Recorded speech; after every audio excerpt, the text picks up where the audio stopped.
Session meeting for December 4th, 2017. It's 5:30. It's the work session only. Generally does not include public comment. Roll call start there. Go this way around to Delilah. You at the end there, sir? Yeah, Dan Christian, wastewater supervisor. Len Bradley, Public Works Director. Ron Chandler, City Manager. Dick Anderson. Deanna Hinton. Mayor Don Wade. Oh, I'm sorry, I skipped it. Kathy Steer, City Recorder. Rich Johnson. Susan Watkey. Judy Casper. Good board. Stephanie Reed, City Engineer.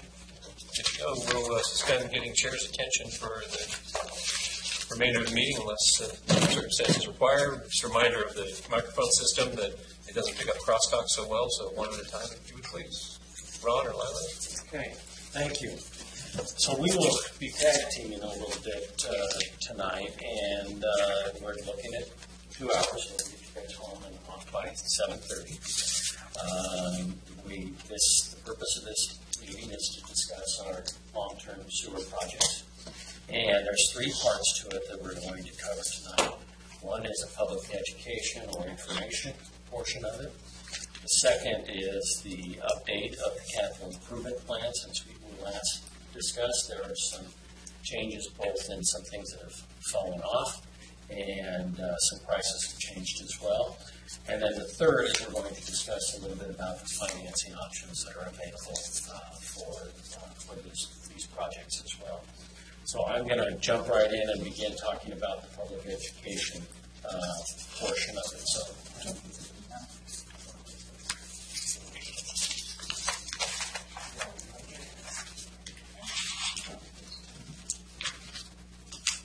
this is where we're going.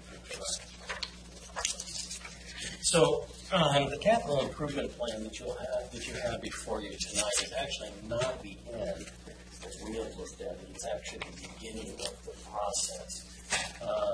We have found that whenever we are doing something, the more public information that we can get, the more education that we can do, the better the projects seem to go. And so spending and taking some time to go through this process, I think, is valuable, and it's what the staff is recommending that we do. We've got a little diagram that the reason why this is important. Often when you take just kind of a top-down approach, staff recommends something to the council says, yes, here you go, this is what we're going to do, then we go out and promote it. Often it does not go over very well. The approach that we find is successful is before the council makes the final determination on what it is that you're going to do, is that you spend that time talking to people. And something like this case, it's really important that it's spending that time. It's not just staff; it's also having council involved in these different meetings. And so we want to just continue to talk a little bit about some of this process.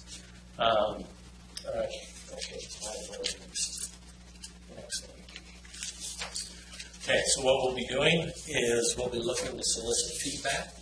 We'll be looking for as broad an audience as we can find, and we'll be looking to create the opportunities to get people. You guys know the routine that we've done, speaking to civic groups, having boards out at things like the farmers market, the discussions with the different civic organizations, newsletters, brochures, and so forth, all in an effort to begin to educate and get information from our public about these sewer projects. The one thing that I have found throughout my career that works is going out to people. It fails when you ask people to come to the city offices. You generally get about the same response. So we'll be looking for those opportunities to create those again. Okay. Also, important part of this is the media and things that we're going to be providing. We've given you an example. If you look in your packet, this is Exhibit 8. Okay, these are some things that we have done in the past. boards, brochures, things we put out. This is one that just has some information about the wastewater treatment plant. We've had information about pump stations. The reason I show you this is these are examples of the types of things that we would want to present to the public in this whole process that we're proposing to go through.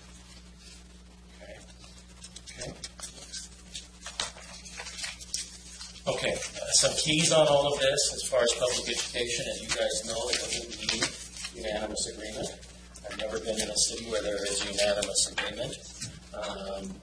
But what it does mean is that people are well educated enough to say that this is something we can do.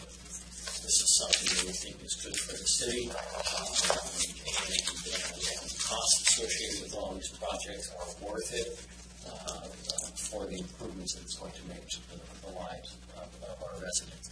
It's very important to tie the benefits of what we're doing to the cost that will be associated with that, so that people can see the connection between the sewer and their everyday lives and what's coming out of their pockets, either as far as through rates or through property taxes. Okay. And then we also put together a little bit of why some of these capital plans fail.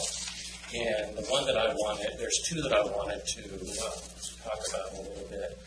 The first is the tax increases. You know, we are proposing that and we'll talk about this a little bit later, but we're proposing that these bonds be funded through a combination of general obligation bonds and rates. And we'll talk about that more in detail. One of the reasons things fail is that if there's a tax increase, it's unreasonable. It's too much to bear, it's too high. So that's something we're trying to be very cognizant of. As we talk to people, that's a lot of what you're trying to get a sense of as you listen to people. The other one is council support. I have been involved in projects where the council was split on things, and that message comes through wide and clear to the public, and it has an effect on whether or not the projects go through. So we're hoping that as we go through this, you will all be able to see the importance of this. It's interesting that as we go through the budget, I've been telling people that the city is in great shape financially, and we are. But there is one area that concerns me, and that is sewer. Because quite frankly, it's just so plain expensive to do anything with sewer. Anytime you're talking about pump upgrades, anytime you're talking about new lines, you're talking about hundreds of thousands and millions of dollars. So it's just so doggone expensive. Okay? All right. Go past that one. Going down to the very last one. So these are some of the groups that we have in the past, and we will continue to work if you support this public education process that we're proposing to go through. So you should all be familiar with it. We do this a lot. We find it to be very successful. Do you have any questions? Maybe before I turn it over to Lila to talk about the projects themselves. I have a question. Is somebody spearheading this? Yes. Is there a consultant involved or somebody overseeing all this? Right now, the person who will be overseeing this will be coming through Lila's office, and Lila and I will be coordinating that. We have talked about whether or not we need a consultant on board. Not sure the answer to that question yet. If we do, it would be somebody to help us with the graphics and putting together the material to give out. As far as the creating the opportunities to go out again. This is one of the management issues that I talk with all of our department heads is that a lot of the day-to-day stuff for Lila, for me, for Stephanie, we need to find a way to shift those off so that we can devote the time necessary to these kind of projects and be able to get out. It's important to have not only the staff explaining things, but also the city council at these different meetings, listening to your constituents, answering questions, hearing them out, getting a sense of where they want to go. Like I said, the capital improvement plan that you're looking at today is not necessarily the final capital improvement plan. That will come after we spend the time listening to the public. Has there been a consensus on the council's part that we definitely want to go ahead with this, or is that even needed? Yes, that is needed, that we need to go forward. We have been going forward with based on that you are interested in going forward. We haven't heard a stop from the council yet, so we are pursuing it as though the council is 100% supportive of this. I'm not 100% supportive. Okay, good. Fair enough. Well, my question on that page was timing. Why bonds or why these kind of improvements fail? I think, sometimes organizations don't pick the right time to have a vote of bonds or vote of people or other things are going on. Do you have something in mind? We do. We're looking at 2 different dates, and we are actually prepared for either of those. We know the time frame. The first is the November election of 2018, or a May election in 2019. Okay. What we're looking at for this spring, for the next 2 to 3 months, is really all of this, doing all of this occasion. So given that, lay in the police station, and that being a big physical project, how would that interact with any type of bond? Well, we've chosen not to go that route, because I understand, but is there something significant? Yeah, there is, in the sense that you're talking about 2 very expensive projects that are going to be a lot of debt. The 2 projects total will be about $30 million in debt. Now, they're paid from different sources of tax revenues. This one may be dependent upon the issuance of general obligation bond. The police building is on a revenue. And so the fact that we're coming into 2 very expensive bonds, yes, that plays an issue on just what your level of interest in debt is. So that the revenue bond, which is for the council, not a local, Right. the timing of that and the publicity around that coinciding, like that's my concern question. It could affect one of these others. It could. So as we're thinking through the strategy, I think we need to make sure that's integrated. Sure. Yes, it could affect. Yes, it will affect how people view what you're doing. We also just got a bump on our North Lincoln Fire bond that passed. That's right. We're gonna try to digest like a snake eating a rat, and then you're gonna start in November, just the time people are getting their taxes, property tax notices. You're gonna want to. I don't understand. You're going to want to bump them up again. I mean, there's a limit to how much. This is why this public information process, this public education process is so important. It's because not only are we presenting, but we're also listening and hearing. And it's also why it's really important that we have council members attending these meetings and listening to the same thing that staff is hearing. Like I said, the capital projects that Lana's going to go over in a few minutes, it's not the end product, it's the beginning. The end product will come after you have heard all of this and have a chance to digest it and make a decision on how you want to go forward, or if you want to go forward. Yeah. And everything that you've discussed so far is critical to it.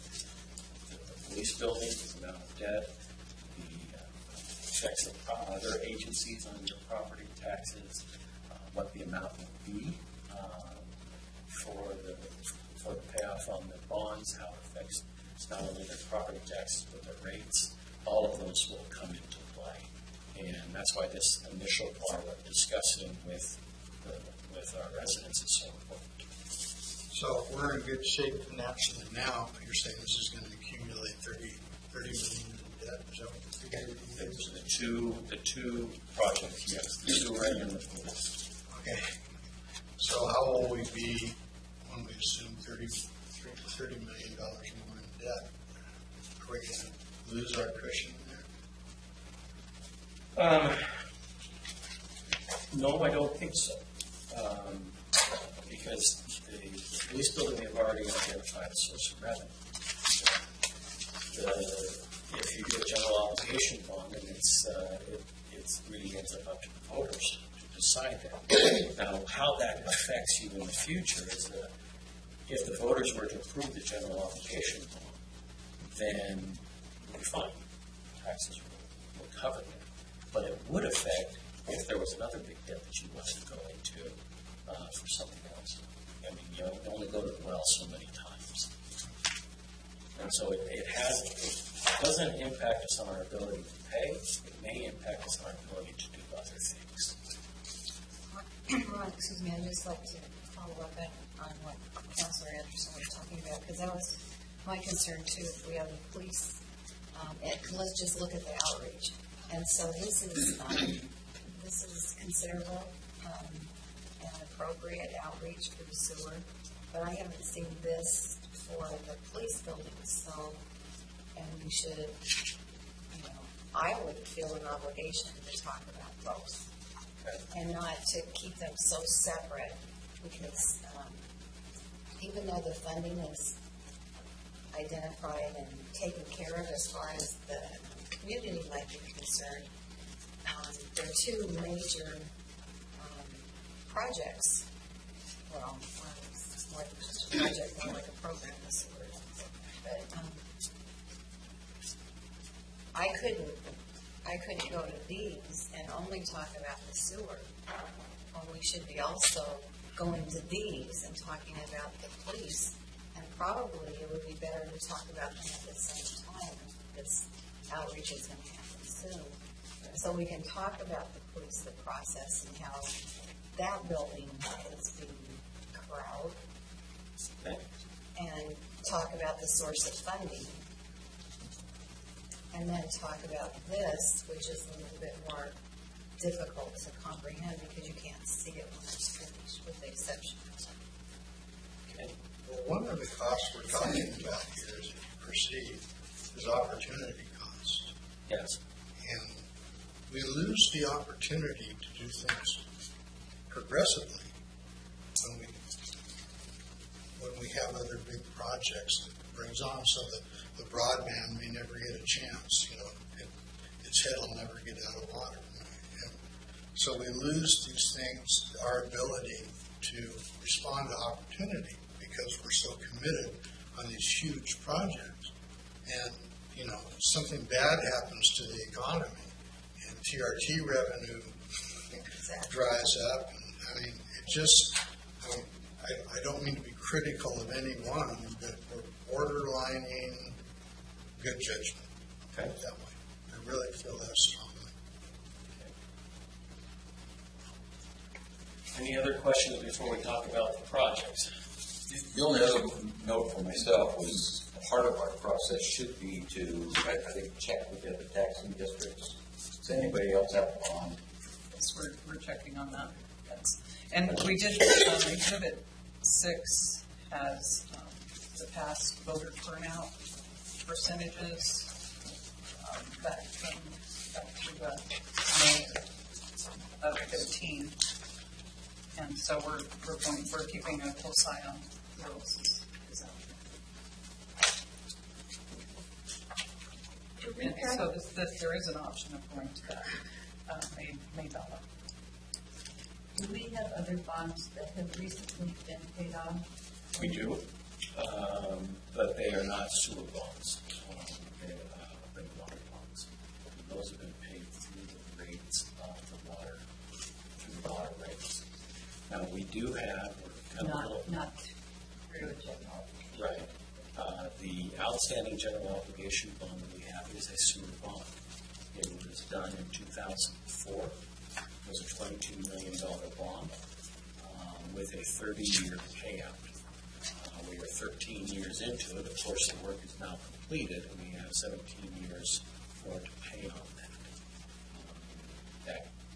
We'll talk a little bit more about that in a few minutes, and some of the advantages and disadvantages that long of a payout creates. So there'd be like an overlap, we almost, 2014, 2004. This one, the current one, we're on, will be paid off until 2034. Oh, 2034, okay. We have another 17 years on that. And that's important as we talk about the financing of these projects. Okay, now Councilman Ward had talked a little bit about the opportunity cost. He's exactly right on that. We're going to talk about the cost that's associated with the different projects. And one of the reasons why we're looking at this is we don't end up in a deferred maintenance problem where you're going to end up having to do it anyways. And so the projects that we have laid out are the projects we think we're going to have to do over the next 12 plus years and in order to stay up on our system. And so with that, Lila, why don't you So the last time we had a meeting, I went over the projects pretty much in detail, and so we had 8 pump stations, and the Pierpoint Sanitary Pump Station was deferred to do the sewer line under Schooner Creek Bridge, and so that one is in here, $350,000. And then we have an upgrade to the wastewater plant generator, and we do have exhibits for that and the reasoning, which is Exhibit 3 for the generator. Then we have part of our 2004 facility plan was to add a second watering centrifuge. We have the existing centrifuge that just was built, and it is at the, it was built just to do exactly what we have to do, and we didn't have any redundancy for taking that down and maintenance of that equipment. May I interrupt you just for a minute? That was another question I had is, what was the reason that, I'll use the word we because I don't know, that we didn't do 2 and have 1 building? I'm just trying to cut costs. It was cost. We didn't have the funds. That's why it's in this bond measure. So we're totally out of funding for any larger projects in sewer. The line under the creek was the last. I guess my reason for the question is that if we had 1 larger building, it would cut the cost rather than having 2. Even understanding the redundancy for the centrifuge. So, well, and we went with a very huge, inexpensive building. It's an old building, so it's not the perfect place for it. But we were, right down to the wire of having to do something with our sludge because we couldn't go to fields anymore. right. And so it was essentially an emergency project. So we were able to get it online at the very last spot that we had. So we knew that we have to have a redundant.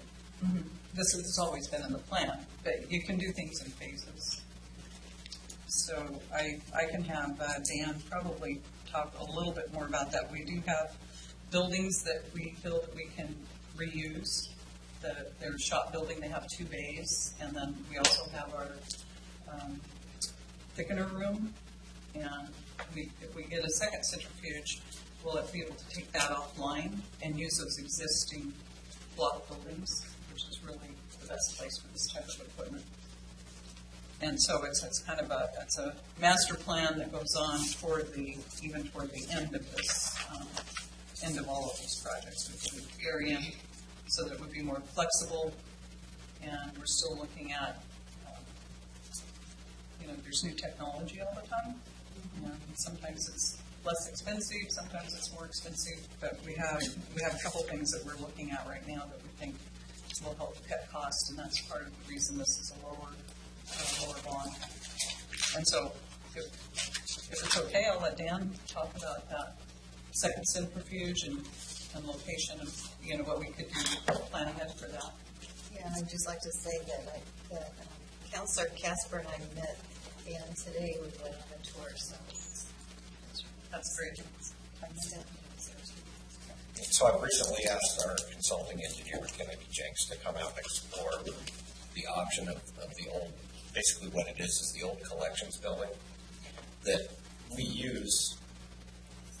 We do use it now, but probably not to its fullest extent. And after we put the centrifuge, the new centrifuge into that metal building, I felt like that if we move further in any other projects with equipment like that, that those buildings warranted having an engineer come out and explore the possibility of putting in the rest of it in there before we build more down below. And then basically what we'd be given up as a shop, and that building that they put the centrifuge in is a perfect shop.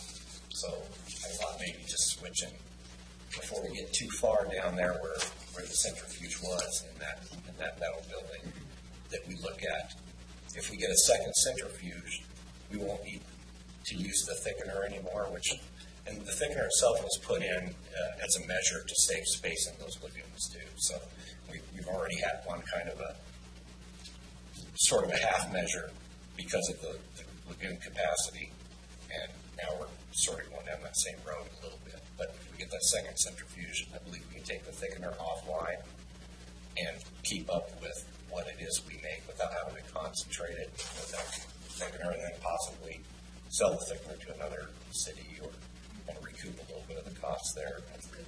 Yeah. So reusing those buildings is a huge part of the cost. They can run, $200,000 to $300,000 to build a building, and so that building is, of course, have to check the foundation and everything. It's not set in stone. It's something I wanted to look at, and it may not work for reasons that I'm not aware of. So. But we're researching that. Okay, and then any other questions on that part of it? So we also have sewer main line replacement, placing aging lines to eliminate inflow and infiltration through the collection system.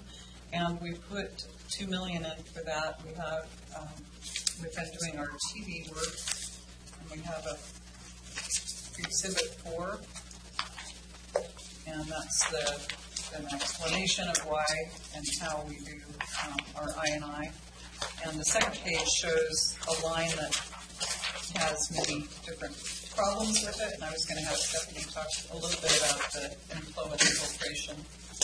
And we also have some pictures of a line that was on Northwest 18th Street that we replaced because it was failing and essentially falling apart. So I really focused in the Ocean Lake area, and we paved quite a few streets there. Northwest 21st Street is one that we would like to pave, but we need to do $100,000 sewer main replacement in that street before we can do the paving and upgrade. And so this is how we examine those lines. And it's a really great program. This is what we use the TV van for, and our cameras that we put down in the sewer. And we use our backer truck for that as well. Do you want to talk a little bit more about it? Well, I would just add that aging systems, especially built in the area that Ocean Lake and some of our other older lines, they deteriorate. They're made of concrete or asbestos concrete. And once these lines start leaking, you have to go and repair them. They get worse. They don't get better. And the problem with this is we end up conveying and treating so much stormwater. And so if anything is a bang for the buck, it's repairing our leaking lines and lowering the infiltration that comes into our lines that we end up collecting, pumping, treating. The other thing I want to say is today's practices, our lines are made of better materials. We use PVC, we pressure test, and they're much more likely to not leak in the future. So it's a problem we can get ahead of, but right now we have some real critical areas that we're just we've got a lot of inflow, a lot of infiltration. Inflow, not so much. Inflow is when you have a direct connection from a storm system into your sewer collection system. We don't believe we have many of those.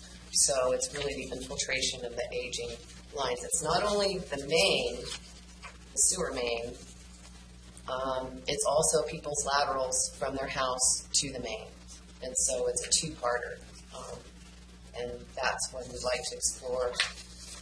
With our TV cameras, we can look and see the most critical leaks. We can prioritize those and get to the bigger flows first. So that's our plan. The reason we just have a chunk of money is because we really haven't looked at every single line and done a program of where we would start first. But with this money, we would first do, here's our priority list, here's what we found, here's our defects, and here's what we're going to repair.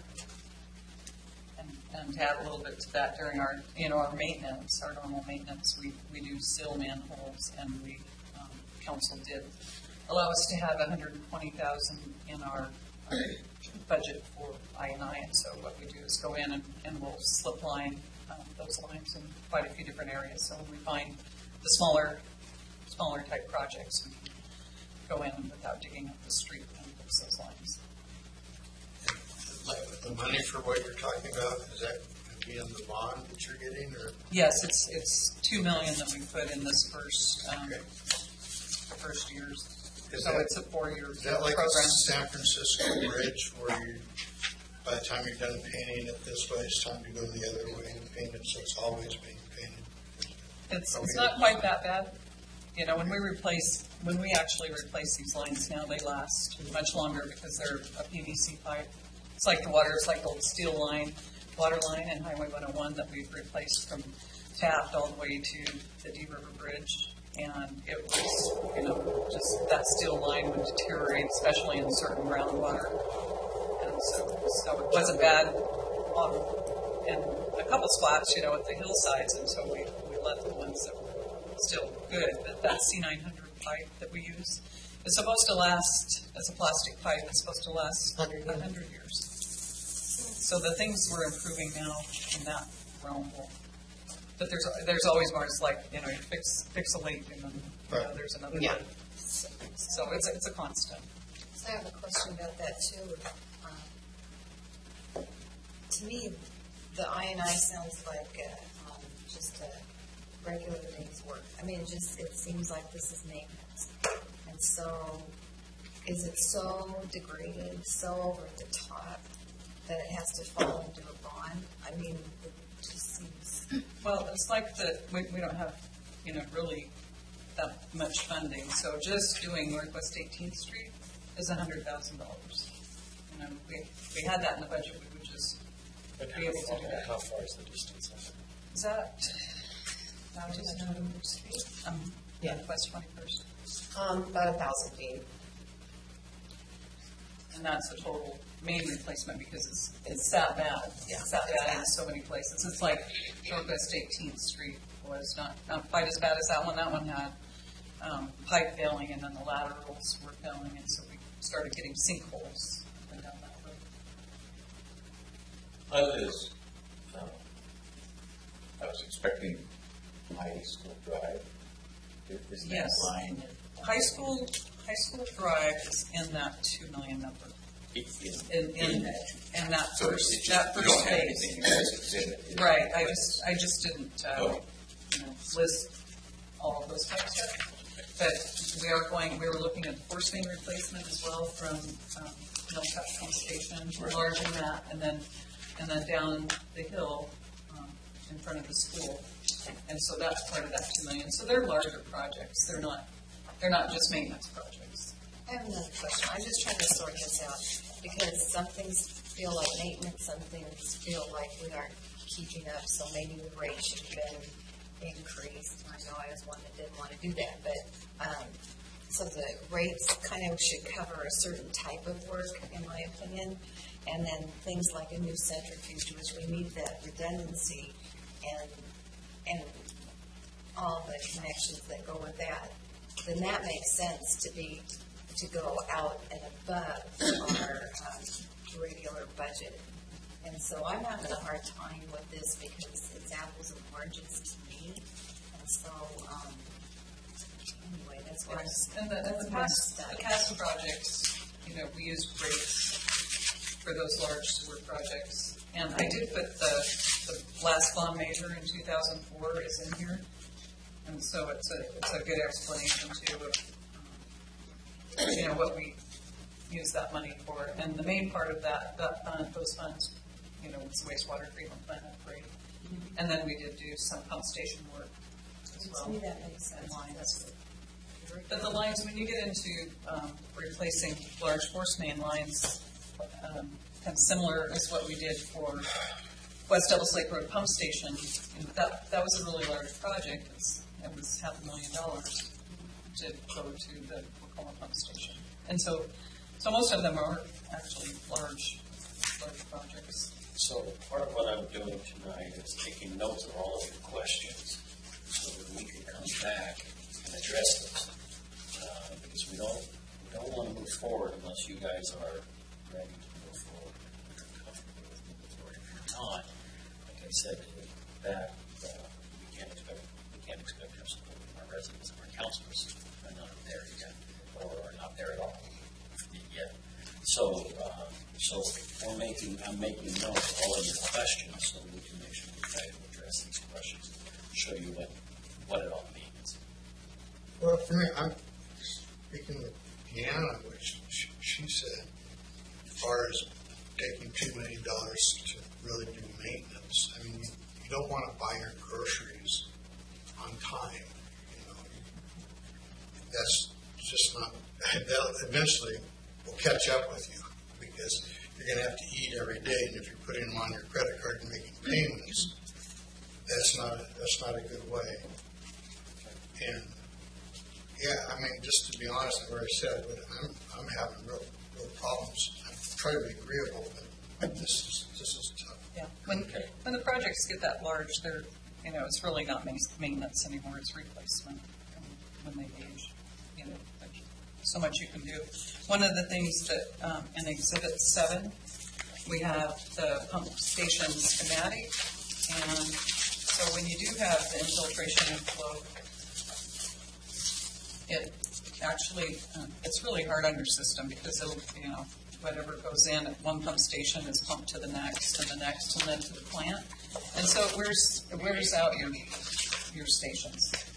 So they're working harder than they need to work and remove all of this water, especially during our stormy systems, and then you end up with overflows because it's maxed out on pumps and then it wears on your plant. So it also helps with the longevity of keeping those pump stations running correctly.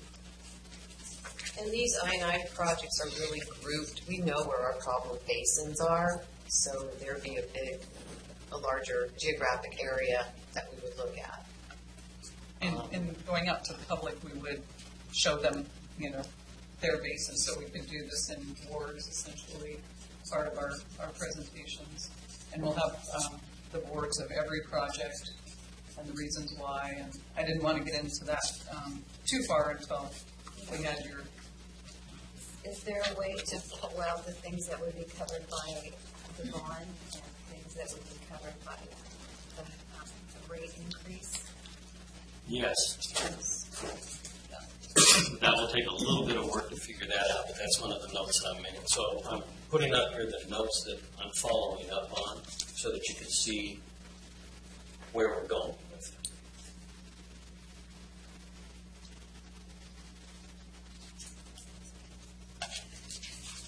Okay, I'll move on.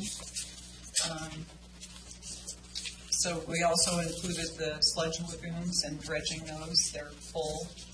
And we would be able to start moving that material until next August 2019. And so we included that in there because it's a large cost. It's just more difficult when it's sitting in there and totally, both of them are totally so full. that would be for both. Yes. Unlike what we've done in the past. Well, 1,000. gets down for a year, this cleans them out. Yes, and part of the reasoning there is because it's become so thick, it's been in there too long now. So Well, and it then looks like you could walk on it. We also don't have any overflow capabilities. With those empty, we can in an emergency go to them. I like that. But now we have no emergency place to go. We do have our emergency lagoon, but this gives us more room.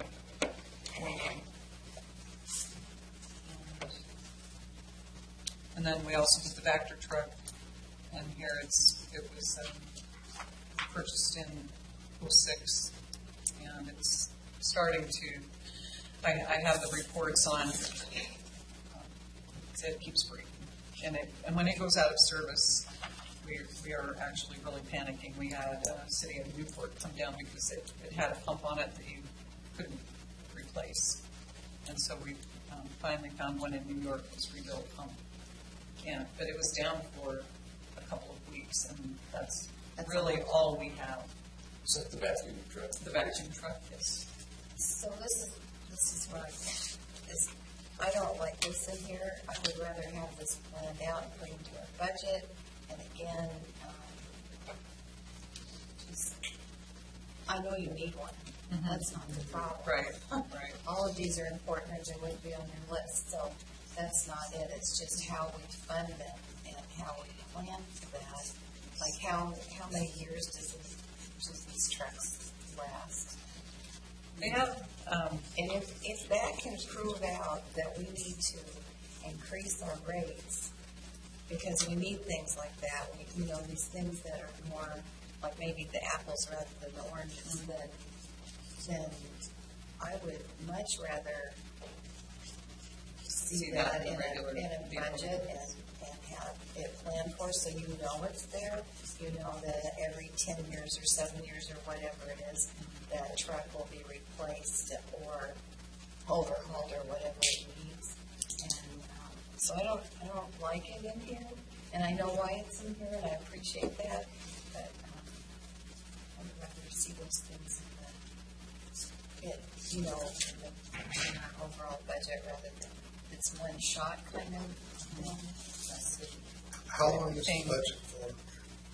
I mean, how long is the bond for? Don't go there yet. I'll hang on to that. These are the projects, and I will go all through that. Okay. And I get too far ahead of ourselves on this. I have quite a few, like phase 2 of this pump station. So, and then we also have the septic receiving station, and we're doing some calculations on that. It was built in '99, and it's just the mechanical part of it is wearing out, and so we've looked at some vendors coming in and looking at different pumps and different ways to possibly rework the station that's there. And so that's essentially a replacement.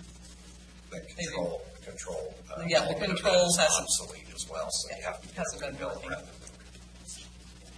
Now, this is a revenue source as well, isn't it? It is. We A receive positive revenue source? no, So, not at this price Our tag. ordinance doesn't create a formula for which we charge. Part of what we think needs to be done is to review that formula. Yes, because we charge 13 cents a gallon. And so on one payable that we get every month, it's about $3,000 some dollars, but it probably costs us more than that, of course, to treat it, and you don't know always what you're getting. Yeah. And it goes into our SVRs directly instead of going into like the digester. And so that was one option that we were looking at, is possibly moving it over by the digester, so it goes in the digester instead of the SVRs, so you have more control over it. They sequencing batch reactors are large basins. So is that septic receiving station, is that big enough? I mean, are we getting more requests for more gallons? I think we have 4 callers. 4 haulers, one of them has never used it. They're inactive. When it's down, counselors get phone calls. Yeah. But it's, we're evaluating that as well. Those are our front front-end projects. And then phase 2 was mainly pump stations. These pump stations were actually in that 2004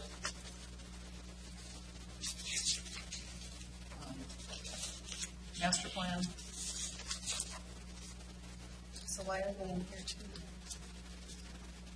Because we didn't have the funding to upgrade them. We did, It's in the plan, we not did in the the prior, plan. we did the highest priority pump stations. Gotcha. So. And then, again, on the yellow section, phase 3, we had more sewer main line replacement. And then we had the number 4, the dryer, or drying our product, so that it wouldn't need to be hauled anymore. We're doing a cost evaluation of that as well, because you're paying out the 220. Dan did a really nice chart for us, and this is something that council had asked for. It's Exhibit 2. And after we put in the centrifuge, we had to wait a couple of months to get this information, so we knew exactly what it was going to be, because we had different amounts of loads, and we were just streamlining that operation. So the total cost of hauling is $21,000, approximately $22,000 a month, and that includes the tipping fee. That's correct, right? Yeah, the tipping fee, the hauling fee, and that also includes the polymer that we use. It's about 4,000 to 5,000. Yeah. So the one thing that we are still evaluating, I think, is the electrical, on how much we're spending for that. So we're coming out at essentially the same amount for this as we were when we hauled biosolids to the fields. So it's about 240,000 a year. So it's a little bit higher. And then, like I said, we did not factor in the electric. Across the top, the numbers don't match the side. Am I missing something? It's number 2, phase 2. Phase 2, Up above, it shows, it should be 6090. but you're at 595 on the. Oh, I thought I corrected that. I believe it's supposed to be the 6090. I'll correct that. I saw it and I thought I corrected it, so maybe I didn't save my change. Change something? Yes, I'll So the two of them will go 16. yes. I'll double check that one. And we do have the Blockshire, Mr. Cameron showed you earlier, Northeast 28th and 29th sewer line replacement. That project, we have quite a bit of I&I in that basin, and those lines are very, very old. It wasn't the best installation for that subdivision. And so that one is why it's in here separately, and it is really just line replacement as well. So that's in the phase 2. And then on to phase 3, we have 3 more pump stations, and then more line replacement, and then the belt. The belt dryer, we're looking at a belt dryer. We were looking at the Andritz dryer that I think some of the council was able to take a look at as a demo, but that's what Dan was talking about. It's a belt dryer, and I think they have one in Wisconsin, so we're looking at the feasibility of that, and it's much cheaper than the other dryer. Probably uses quite a bit less electricity. That dryer, just the dryer itself, I believe, was almost $6 million, and it it heats up to 650 degrees. The belt type dryer is 250 degrees and reuses quite a bit of its energy. Do you want to explain that just a little bit? Yeah, it's kind of funny. It's basically just a big pizza oven. And so it's pretty simple. And unlike a lot of other dryers, you're able to have more control over the quality of the end product as far as when you make, say, a Class A biosolids, there's less dust involved. And if you have clients like, say, farmers that want a bigger individual piece that takes longer to go into the ground versus maybe a golf course would want some finer material, has the ability to do that too. So that was one of the things we liked about it. Speaking of electricity, do we have a redundant, I can't remember, you have generators up there, right? Electricity. And those gas operated, gas. Our standby generators diesel. But the belt dryer would be natural gas. Are we capturing any methane or anything? No. Our plant is designed for that. So we don't, but, this type of dryer, you can do add-ons to it in the future. So it has some flexibility. You could take other people's sludge eventually if you wanted to. And so it would eliminate the cost of hauling if we put this in. So this dryer and its natural gas is its source of energy. So we don't have gas up there now, though, right? Correct. So Correct. So that's So factored does in. that include this? So much have any other questions? So it costs $220,000 a year to haul it away, right? Something. Correct. Yeah, so- Two. And so then with the Class A new dryer, $4 million, is that what you're looking at? Yes. So, And that would last A long time. We will, there are several of these units installed in Europe. They're trying to break into the U.S. market, and so the outfit in Wisconsin, that's the first project. That's because one of their sister companies is right there, and so they went ahead and sold that town the first U.S. belt dryer. But boy, looking at the trends in Europe, as Lila mentioned, the lower heat, these belt dryers offer a lot more safety for the workers, a lot more control of your product. And that's why it's at the end of the list as well. Because Yeah. we're still looking at those technologies. Yeah. because, And I was thinking, because we could keep doing what we're doing now for a while longer. And so you visited the landfill, right? There's still room in the landfill. we have a better. Yeah, what we found as we looked at this, so if you recall, the drying system on the last capital plan that you looked at was at the first phase. We have now shifted it back to the third phase, and there's two, that's one difference. The other difference is it's lower, which reflects a different process that dries it at a lower temperature, and that reduced it from $6 million to $4 million. The other reason why it's pushed back at the other one is that it's kind of a little bit of a flexible thing. One of the questions that we had been discussing was how imminent it is that for us to get to a Class A sludge. There had been rumors that we had heard that the landfill wouldn't take the sludge as we produced it, and we'd have some problems associated with that. So when we went and visited them on Friday, and I got to tell you, this is about the only group that you'll find that gets so excited over visiting landfills. It was really cool. I put some pictures in there on your desk for you.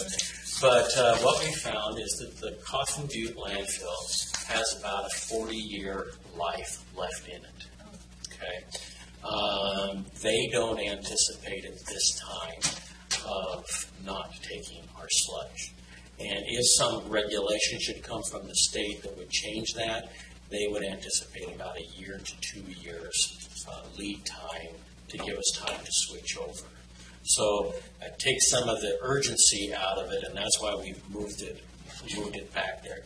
I think the day will come when we will have to go to a Class A sludge.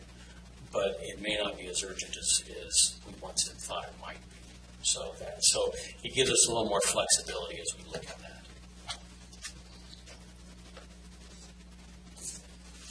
Any other questions about the projects before I jump in and start talking about money? I just want to add, the reason we mentioned the dryer, the life of these dryers can be substantially longer than 20 years. So, we used to look at mechanical buildings where anything purchased mechanically gave it a 20-year life, but really these dryers are the life is much longer. Same with our centrifuge, So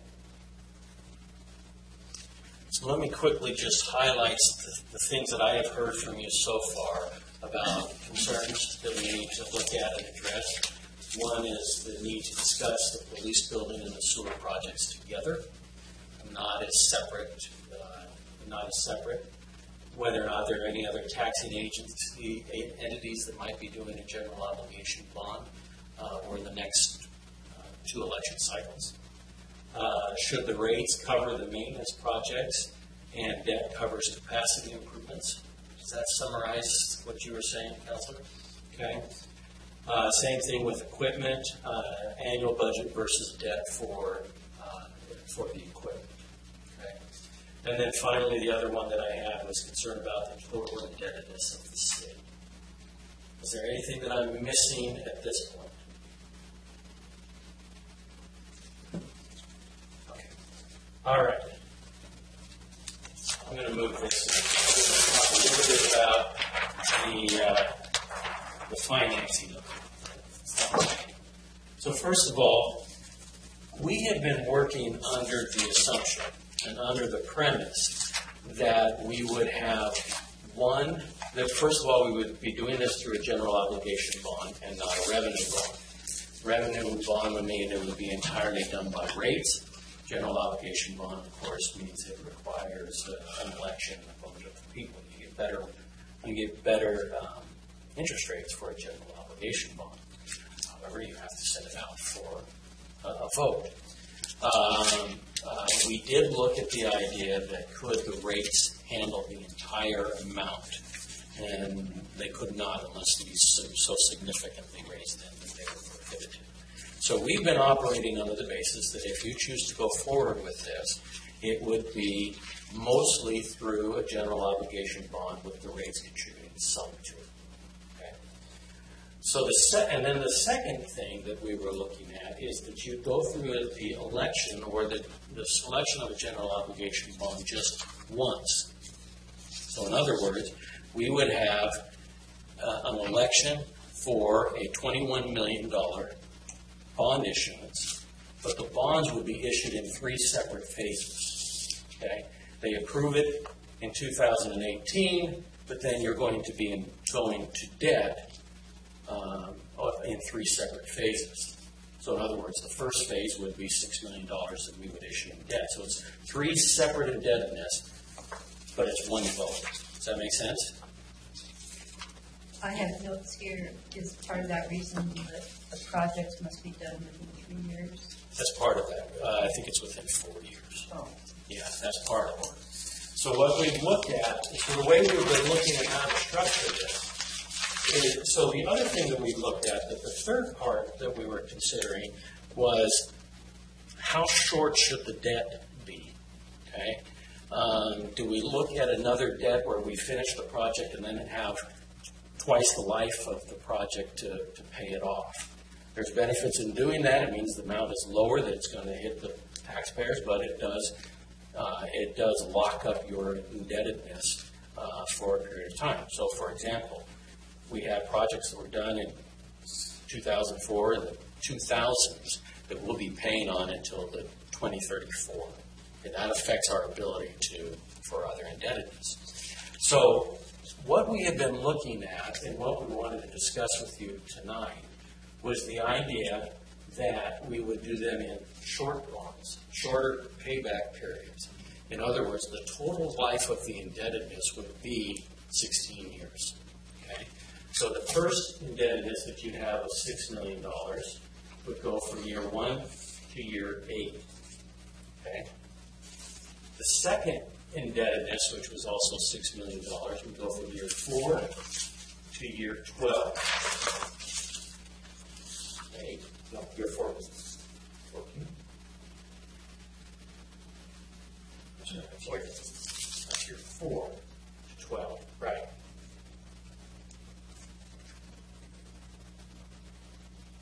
Yeah, and then the last one would go from year 8 to year 16. So you've got an 8-year period in here in which you have 2 bonds that you're paying off. But the total indebtedness for the time period would be a 16-year period. Now, what that generally means is that the amount is going to be higher because your payback period is shorter. But it also means that when the projects are done, so is your debt. Okay? So that's the idea that we have been looking at. Now, there's some big assumptions and there's some big issues in this that we're looking for guidance from you tonight. The first issue, and we've heard a little bit that I've written up on there, and that is, do you agree that the projects need to be done? Okay, that's the first part of it. Do they need to be done or don't they need to be done? If they do need to be done, then we've got to figure out how to finance it. If they don't need to be done, then you don't do them. Okay? And then the second part is how do you go about financing? Now, as I mentioned, we have been going all on the idea that it's one $21 million bond collection, and that we bond for it in 3 separate things. What we really haven't considered, and what I'm hearing a little bit is, I'm pulling out as I'm hearing from you, is whether or not you want to look at that idea of doing a $21 million decision or a smaller decision. Okay, in other words, you want to look at just the first phase, $6 million. Do you want to look at the first and second phase? Okay, so $14 million or $12 million. Do you want, if you look at it for just the first phase, we haven't run these numbers, so I don't know what they would be. Can it be more heavily on rates and less on the bond or the general obligation bond or those taxes to pay for it? So those are all things that, like I said, we've been going on this basis right here. We were looking at one vote by our people with 3 separate issuances.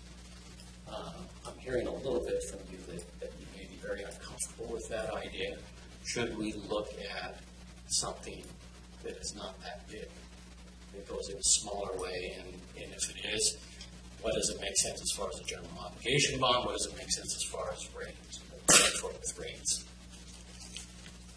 So I kind of wanted to throw that out, get your reaction to it.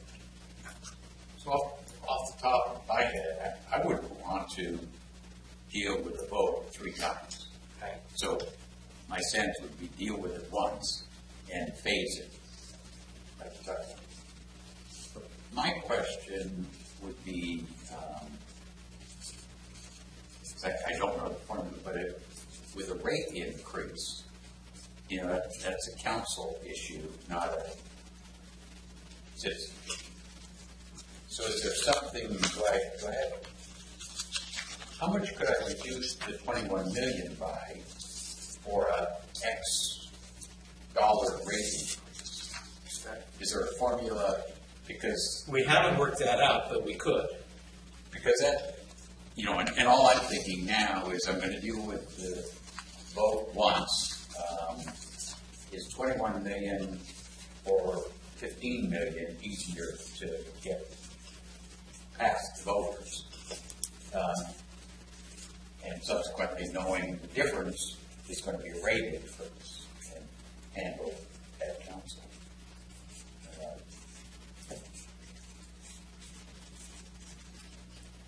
I guess to throw a third curveball in there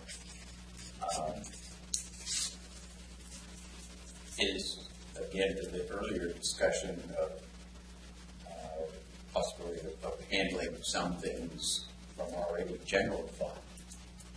Again, there's always that last year, budget cycle, we spent $1 million from the general fund on capital projects and stuff. That could be your truck, your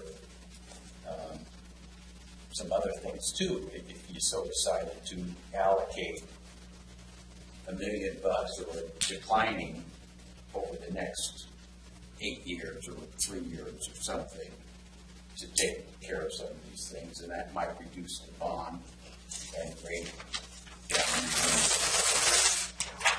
Okay. Does that make sense? I would add to that although, I guess I'll say it backwards, I think those are good questions to ask people when you go out and talk with them. We need to do something. This is the amount of money that we need to find over this period of time to do this type of projects. Shall we do it this way, all in one, the general fund, which then, then of course it attaches to our property taxes, or do we do a combination? And just if we could spell it out, I think people would have a gut reaction to which way they would want to go, depending on if you're a homeowner. So what are we spending for our money? How much is the money costing us? What do you mean? $16,000 or $16 million, or what was it now? I'm sorry, $21 million. What are we paying for that money? The interest that we were using was a 3.5% rate. And what's that come out to? Oh, let me see if I can get those numbers.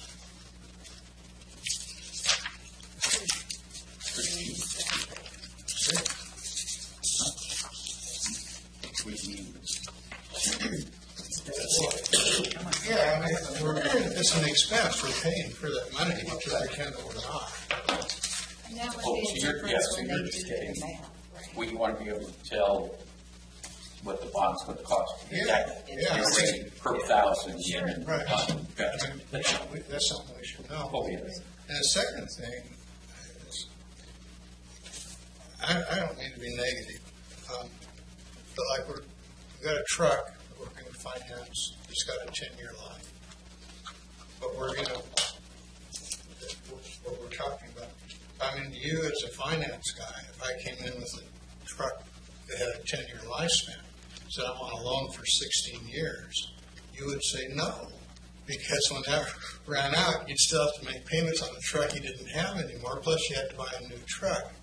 That's a good way of going down the drain.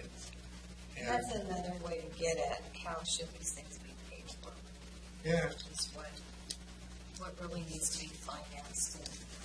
I mean, it seems to me that ideally, if you say that our revenue from our rates is our income, ideally, I understand that you'd want to attempt to live within your income. You can't just go out and borrow money. We're not Santa.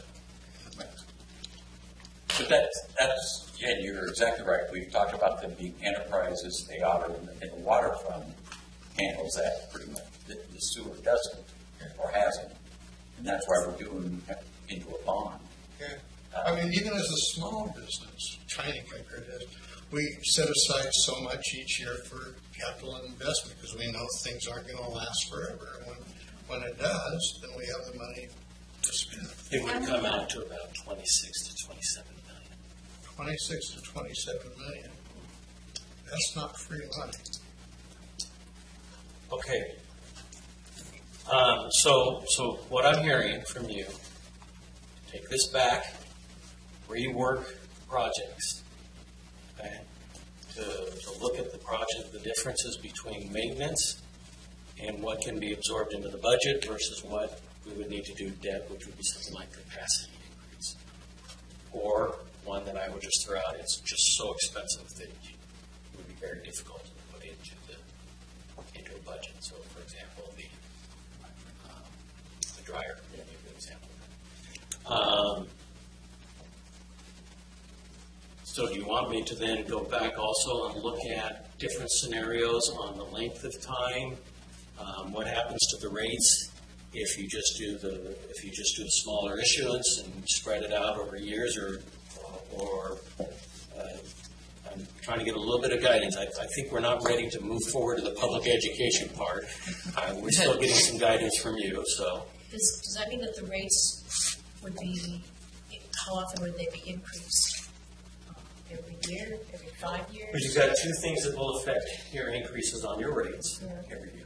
You've got your bond payment, and you've got any bond payment that you have, and then you have your operations costs. Both those things will affect your rates. And that was the surprise we had last year. We have every year because, I think the sewer one, we have a higher percentage, 6% plan every year. And Now this would add to that. Well, we've been looking, with that one. so some of the other things that are important to point out is unfortunately Debbie's not here. She had a family emergency, wasn't able to come. But these are some of the other guiding principles we've been using on looking at the debt.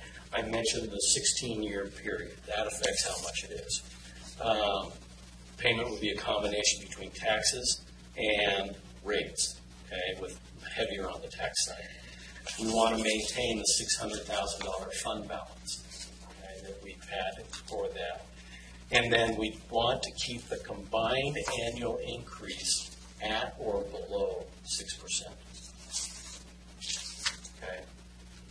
So we have been working under that assumption that we would keep it at or below 6% per year.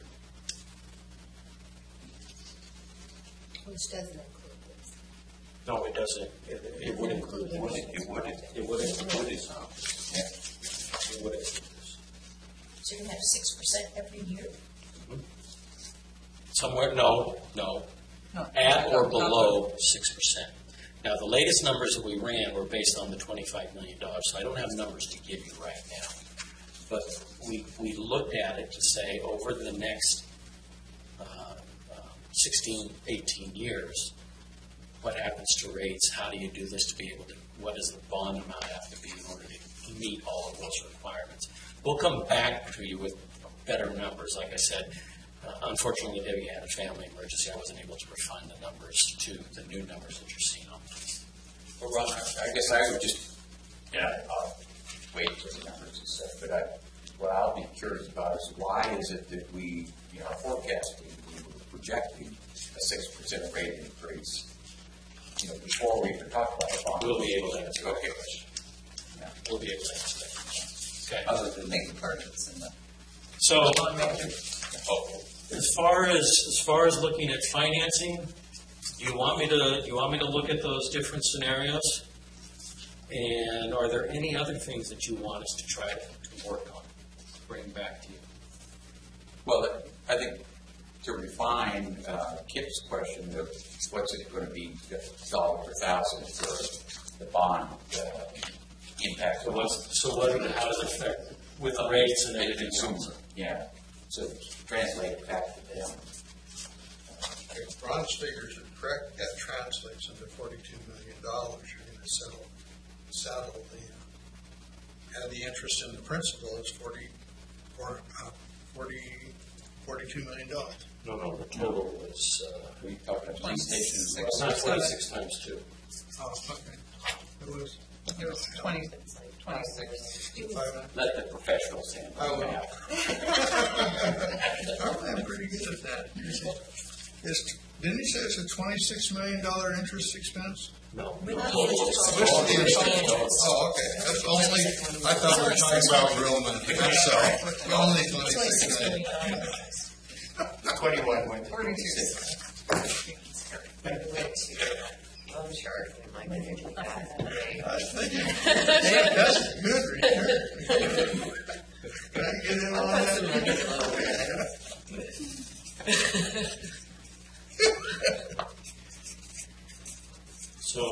So tell me if this says it right then. So when we show the finance, break it down the amount by property tax and by rate for the average household for each scenario.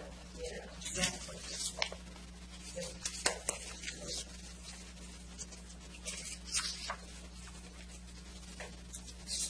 think the one thing that the staff would tell you is that one area where we need to be cautious is in deferring maintenance. Eventually it comes back at you, and you get hit, and you get hit hard. Just cost more.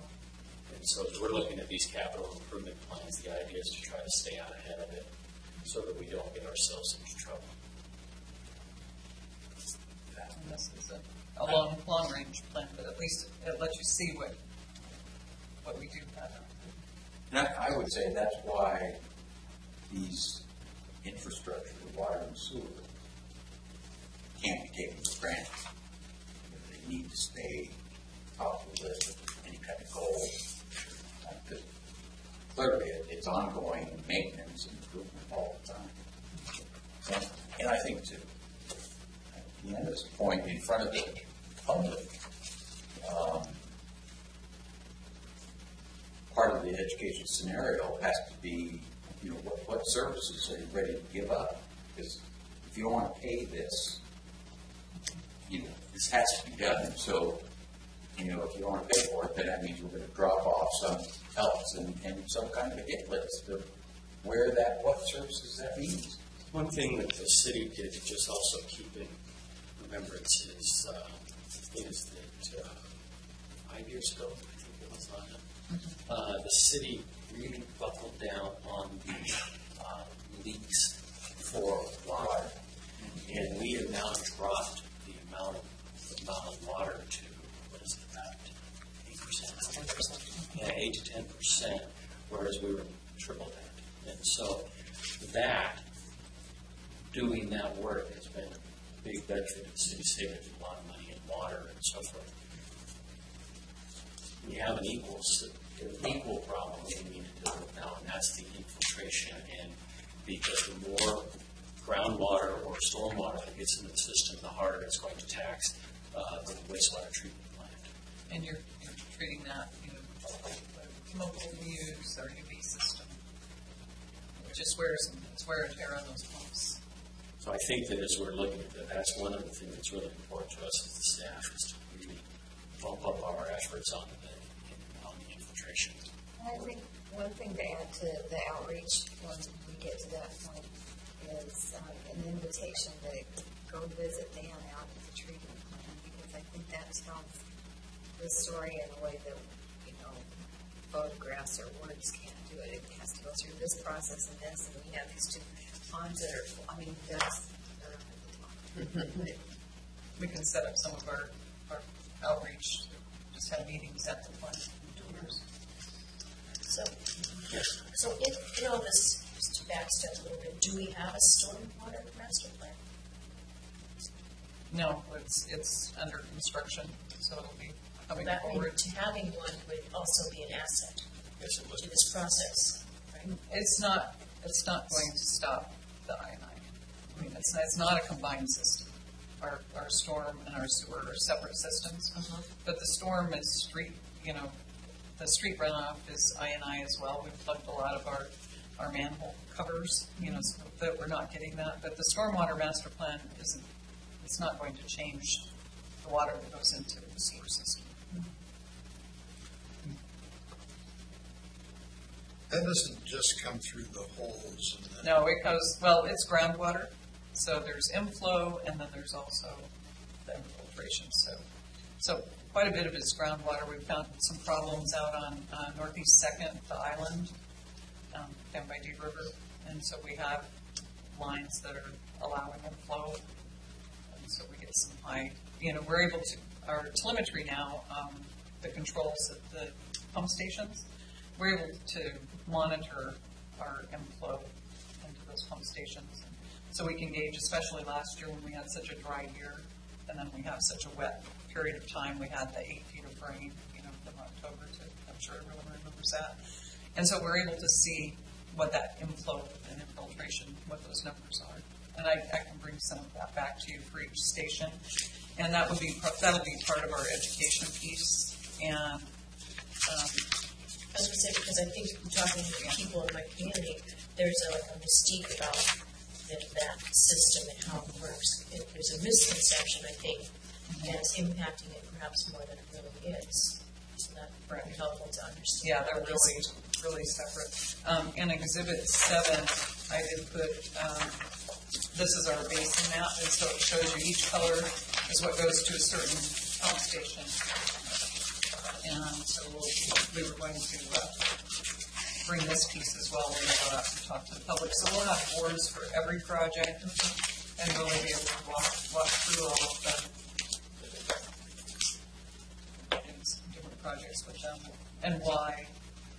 And so I was hoping that you'd really like this public education piece and program. That was one of the things that we were pretty excited about. The It sounds education like part there's of a it. little bit more refinement to do. I think our first public has questions. Is there a cost besides public relations to overflow? I mean, there's a Well- potential fine. You know, when we get around Oh, you mean discharge, discharge. There can be. it can be a fine. When we are- But it is a huge, so I'm thinking through the education, that needs to be in there. One, sort of public relations, sanitary, and neighborhood. Nell Scott certainly doesn't appreciate it at all. It's one of those risk factors. Right. Yeah, if every house that's sold, they give them a shovel.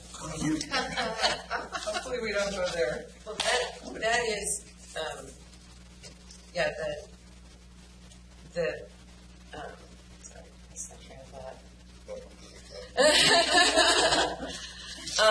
Because ultimately, we are under a permit with DEQ to maintain our system, and so if we start overflowing, it's impacts to the environment, it's impacts to the public of what's going on, and then DEQ, after we haven't been fined, but if we're not making forward progress, we will start being fined.